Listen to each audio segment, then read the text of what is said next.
Maddy's talked about how she feels about her decision now. Listen to this. I stand by the decision because of the law. If I stand by the decision because of my heart, he would have been guilty. I know that you've heard some people have said, point blank, they've said George Zimmerman got away with murder.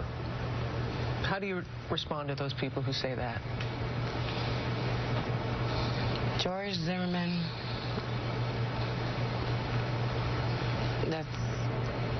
George Zimmerman got away with murder.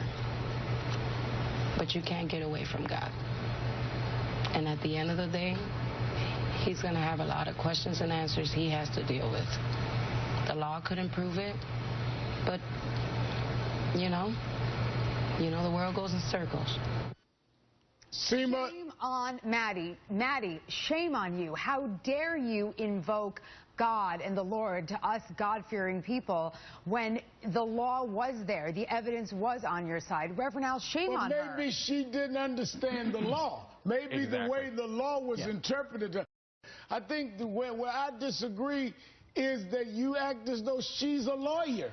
Right, and the law is really complicated, and I think this is not something that is uncommon. When you talk to jurors, they frequently say, you know what, I just didn't understand. It really is the obligation of us lawyers when we are in trial. The last thing that you want to leave those jurors with is a tool to interpret the jury instructions that they have in order to get to the verdict that you want them to achieve. And here she's saying she wanted it, she just didn't know how to achieve it. Paul, and so that's a real shortcoming. That's exactly right, Reverend. And it's not shame on the juror. This is our system of justice. It's not shame on the juror. She was a juror in this case, and we need to respect the verdict. But we can take a look to learn for the future about what some of the problems were here or what some of the failings were. Ken, and it's not a failure of this juror. It's a failure of the law. Ken, the law's confusing. The stand your ground law is confusing and should be revoked. Ken, if we respect the verdict and we don't change the law, then we remain as compliant as everyone else. And Paul, I just want to say that I do concede with you, and Paul and I have spent many hours together here at MSNBC.